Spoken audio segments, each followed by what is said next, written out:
Hello everyone, this is Defense Politics Asia, and today we're gonna do a review. We're gonna do a reaction video to the Enforcer. So the Enforcer is a channel that is at least twice or almost 2.5 times bigger than DPA. So I'm sure this is a fucking good channel, and definitely the things that they say is definitely 2.5 times more accurate than DPA. And I saw this headline and I just feel like we have to watch this together. Free Russian army capturing Belgorod and demand Putin surrender. And let's watch this together and see how this goes. Hello everyone, I'm the Enforcer and welcome to the breaking news. Today's breaking news continues as the Free Russian Army is rapidly advancing onto Belgorod, and we now have information that the Free Russian Army has most likely made it to the very outskirts of the city of Belgorod as of only a few hours ago. With the sounds of firefights and heavy artillery barrage... Wait. To qualify, I'm not sure if you can see this, oh, I can actually do this, yeah. Okay, so 2 days ago, let's pull up Deep State UA. Don't even bother pull up DPA's mapping. So let's see. Deep State UA's mapping near Belgorod. No, I do not know how he managed to map it all the way until this far away. No, let's watch on. Just coming from the very edges and fringe parts of the city, we know that one unit of the Free Russian Army has been able to make it at least to the area of the 14K3 highway and are beginning to engage Russian forces around this area. We were able to hear the sounds of explosions coming from the city today.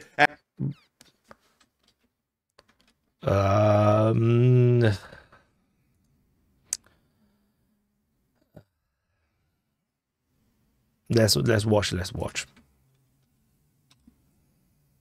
As the citizens of Belgorod prepared for the battle that was now reaching their city.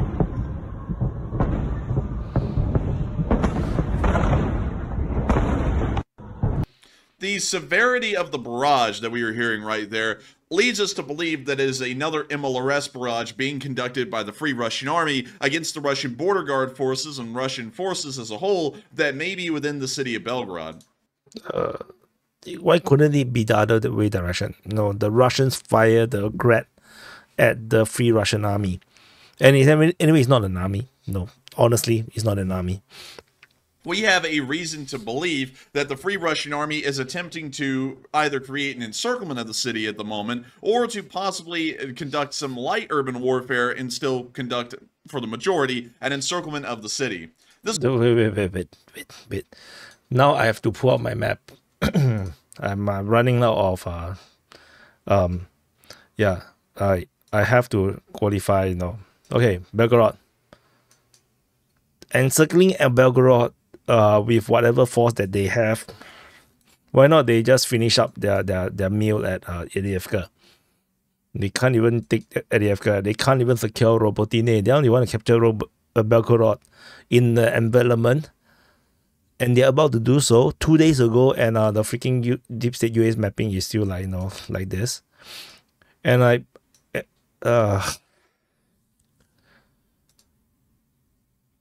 229,000. Sure.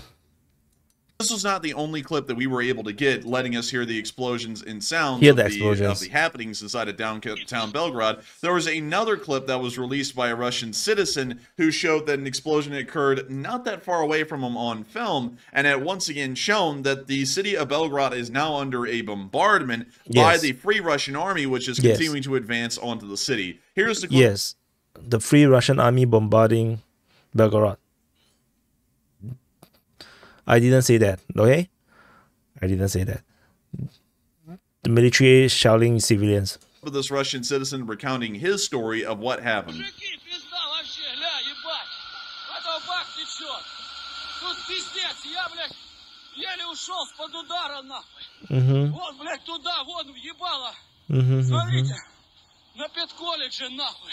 Уебало, блядь.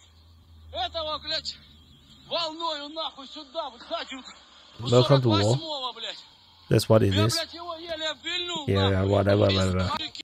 Able to press barrage. This means that the Free Russian Army is far closer than we ever expected. No. That's an artillery strike. That's just an artillery strike. If the distance between Belgorod to the border is 30-40 kilometers, yeah, the artillery strike seems a bit far, but it's still possible. Is actually a fairly wide one, nearly being about 8 to 9 miles in width. That means for a BM-21 Grad-style MLRS to be able to fire from one side of Belgorod city to the other, they would practically have to be already in the outskirts of Belgorod. Or so that's his logic. So I have to say Belgorod was under drone strike as well, not just artillery or missiles, but the main thing is actually drone strikes in Belgorod. There's actually not much artillery strike from my understanding on Belgorod itself.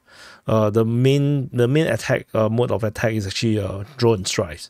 So, but whatever. Just outside of Belgorod's outskirts to be able to fire a rocket this far into the city and into this area. Once again, showing us that there is a very high belief that there has to be a Free Russian Army contingent that may have made it as far north as Rosmano, although we cannot confirm that right now due to operational You would security never ever reasons. confirm that. They are very close to the interior of Belgorod city and are finally making it into the outskirts. We also got to see more explosions occurring on the very outskirts of the city once again, and got so I have to qualify why I think didn't happen. We are already 2 days later, no? We are 2 days later. This is Deep State UA's mapping. This is DPA's mapping. I don't bother showing you the Russian mapping because Russia is the same thing. No, nobody acknowledged or believe that the Ukrainian or the Free Russian Army have gotten that far into Russia. And honestly, those are not really what Free Russian Army. Those are just a small group of Russian soldiers. And then there is a lot of Ukrainian soldiers, reinforcing it. This is not a real Russian revolt army. It's just not. Hear the sounds of that in this very short clip.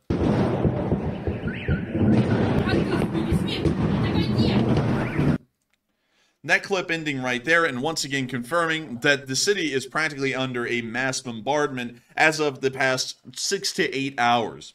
Moving on from that and into the area of Shebekino, we were also able to see that a fire has broken out in Shebekino, as it appears that the Russian border guards are starting to return fire with light artillery against the Free Russian Army and starting to cause some damage to the surrounding settlements. Okay, so again, he's making a conjecture that is actually wrong, entirely wrong.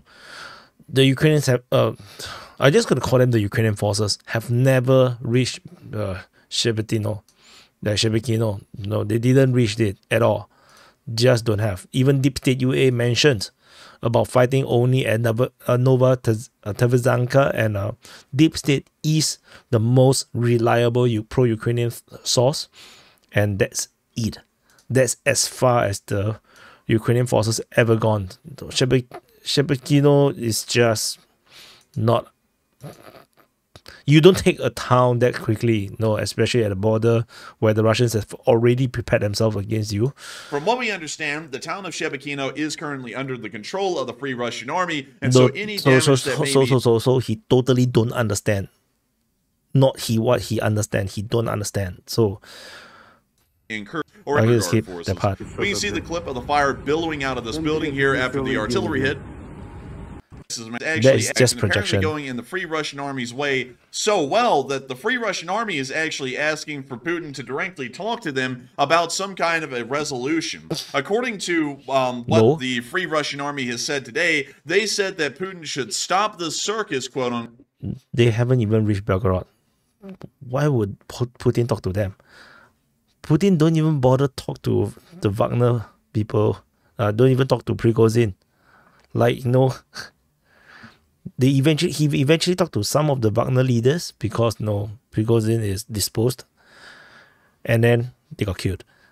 Why would he even talk to the so-called Freedom of Russia Legion, which the identity of most is cannot be verified. And in fact, Putin in the latest information statement says that they're going to treat all these Russians, which there are Russians, but not that much. If from my understanding, they will be all hunted down, and they will forever, even if the war is over, considered as soldiers, and they will be hunted down and killed. That's what Putin basically alluded to. So, yeah.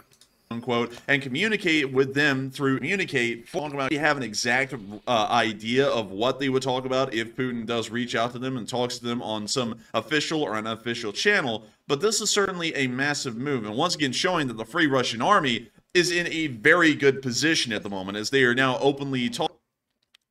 So this is why. I always talk a lot about the quality of the sources and the information, because if you have very poor sources, or you make a poor conjecture or imagination of what the reality is, then every analysis that comes out from that point onward will be all wrong. All of them will be wrong, because he made this belief. So let me go to this. So because he believed that the Ukrainians have reached Shebekino, or even going all the way to the highway very near to Belgorod, he believed, because if he imagined this, and of course it seems like a very good position, then it seems like, oh, they have a very good position and a posture to talk to Putin, but it's not the case. That is not reality. I have no freaking idea how he ever get that information, because there isn't such an information. There just isn't. He basically made a conjecture purely based on sounds of explosions in Belgorod or somewhere near Belgorod, and then assume that is exactly how he managed to know how near this so-called these Ukrainian forces are. It's just not the case. And if you zoom out a bit, where's Belgorod and versus the rest of Russia? No, it's still no. That's not yet. You need a full capture of Belgorod to even make a dent into the so-called posture. And yeah, I'm one of the first guys to say that the Ukrainians should capture Belgorod if they can. But no, okay, whatever. Talking about having Putin speak with him. We can also see the leader of the Russian Volunteer Corps right here in this clip also saying the same thing. We can also see, interestingly enough, that there is a representative of the Russian Volunteer Corps, the Siberia Battalion here on the right side, and also the Freedom of Russia Legion here on the left, pretty much representing most of the major armed forces that comprise the Free Russian Army. Interestingly enough, another thing that we can notice is that this Siberian Battalion member here actually has an MG5 machine gun provided by the Germans, specifically made by H&K. And this gives us an idea. So, which also means that they are traitors.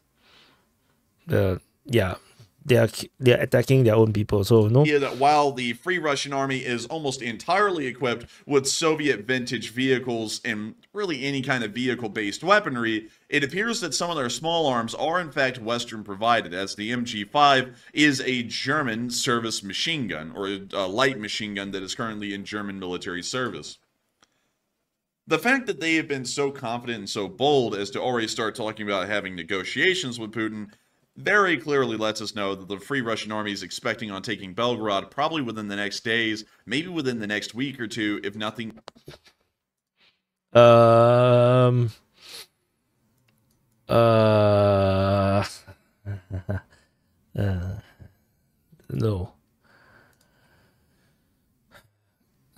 Do I have to really watch on the rest of this? Changes drastically in the regular armed Why am I doing forces this to under myself? the control of the FSB, or the Russian Internal Security Service, is still the only ones attempting to try and hold down the entire oblast. Exactly. Why? Lightly equipped with practically very little artillery and really Lightly equipped with very little artillery. There's literally geolocation of all sort of weaponry being used, from airstrikes to artillery, mortar, drones. Never mind. 10 to 15 miles a day, giving a perspective that, at least in a modern Ukrainian sense, these advances by the Free Russian Army are quite rapid and appearing to take a very large amount of ground. Of course. If that's what you believe, then of course, yeah, it's super fast. And when I'm not sure what is the enforcer's background. I don't watch his videos. Like as usual, I don't watch Ukraine war videos generally. So which is why I do this kind of react videos, because this is the only reason why I will even watch it.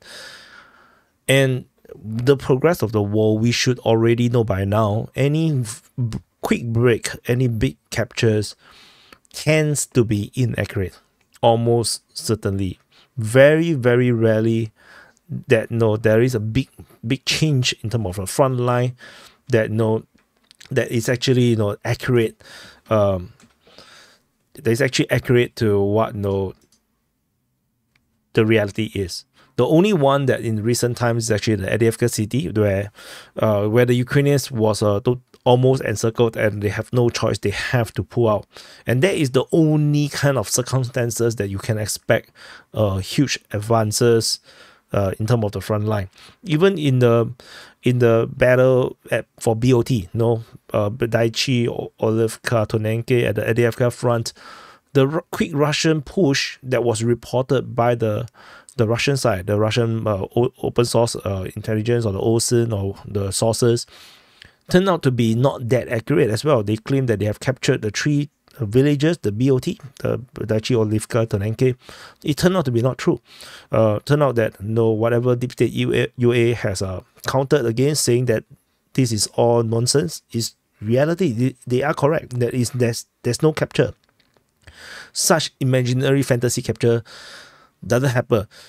That just doesn't happen. Shebekino is not even a small town. Like for a size of Voschansk, it's going to take a month of fierce fighting. It's the same maybe goes for Novaya Tovazanka, and then Shebekino is even bigger than that. And this entire area is all built up. And then we have Bilisnovka. Just these few towns. Just talking about I forgot to show you the screen. So I show you again. So just these few towns, Novaya Tovazanka, Shebekino, the Bilisnovka, just these few towns is going to take months. If there is a contested situation where the Russian forces send in reinforcement to block and to combat against the invaders from the Ukrainian side. Don't talk about even Belgorod, because whatever the Ukrainians are throwing at the Russian side is just insufficient. So talking about this is fantasy talk. And again, 229,000 views. Yeah. That's my life, man. That's my life. We were to go off of the 36-hour ago report where we thought the front line may be, and we added an additional 6 miles to that. That means that the Free Russian Army is probably in Razmano if their speed and pace has not been slowed down by moving through an urban area or through anything else. We also believe that the forces in the Graiveron area are apparently doing quite well, although they may be running into some slightly larger obstacles than the Free Russian Army advance in the Shebekino front, as it appears that the city of Graiveron has come under Russian shelling, possibly suggesting that the Free Russian Army is still in the town, and we have... Wait. There is no one saying that this is shelling by the Russian side. There is only shelling on the Russian side of the border. Why am I doing this to myself? We haven't really gotten a lot of an indication that they've moved forward. The reason why we believe that the Free Russian Army has not moved forward in the area of Graiveron is just a few miles north and east towards Antonovka is a massive nuclear weapons storage facility for the Russian Army. We have not heard about this facility being taken over, and we've not seen any evidence of the Free Russian Army being able... There isn't even any evidence of Ukrainian forces capturing Graiveron. Ukrainian forces did not even reach Graiveron. They did not even conquer Kozinka. the fighting is still within Kozinka region. And the Russian Defense Ministry was still reporting in the latest report in the past 24 hours that they are still fighting at Kozinka. That's the reality. I can't go through this entire video. I can't stand it. To capture this position or the town of Golovchino, which is directly just south of the nuclear weapons storage site. And so from what we know, the Free Russian Army is somewhere in between Belgorod and Golovchino at the moment and have not been able to overtake the town of Golovchino or take the nuclear weapons storage facility. Obviously, because they're not there. On that, however, we can see that the Russian border guards are attempting to shell the town of Belgorod and possibly inflict casualties on the Free Russian Army that's currently there, or maybe just a little bit further up the road. Or maybe you're just bullshitting all the way. Sorry, I have to be honest. No.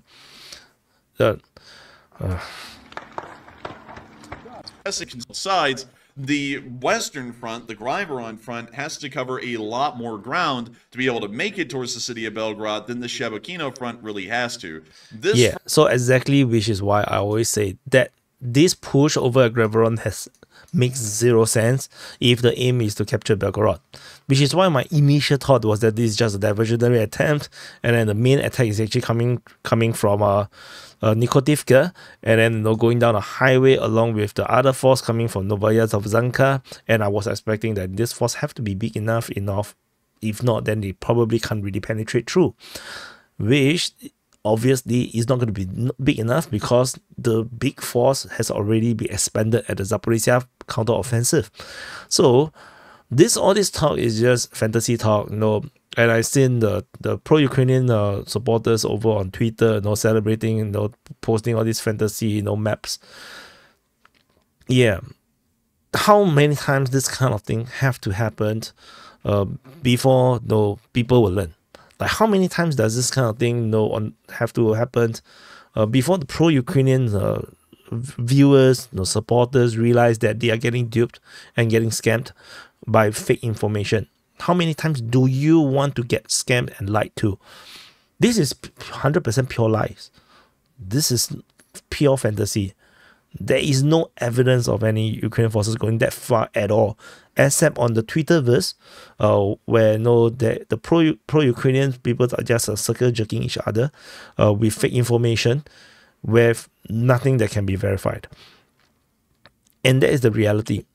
So I'm sure some of you guys probably coming from the enforcers, you are supporters of him. Fact check him. Go back 10 days ago. Look at the video, see whatever he said, has it come true? Especially something like this. This is horrible level of reporting. Horrible level of fact checking. Don't talk about the analysis, because the analysis can only base on the information, the quality of the information and sources that you have. So maybe the analysis, okay, but the source is rubbish, and thus the analysis is rubbish, and this is what it is. I do not feel like watching the rest of the video because it's just horrendous. I can't stand it. And there is so much of this kind of nonsense online, and a lot of them have a lot of views. People need to be better, because if you continue to get duped by fake information and you don't learn to improve and stop getting duped, then one day you're gonna feel a lot like the Ukrainians. You're gonna feel a lot like the Americans. Like, you think that you're voting it the correct way, and then everything just collapses all around you. So anyway, I can't stand it. I'm sorry, I can't continue this watching this video because my head will burst. Yeah. So thank you for watching. Do press the like button, subscribe, and for those that are watching from the enforcer, I do welcome you to join the DPA army. Do press subscribe. Fact check me. And I'll see you guys in the next update.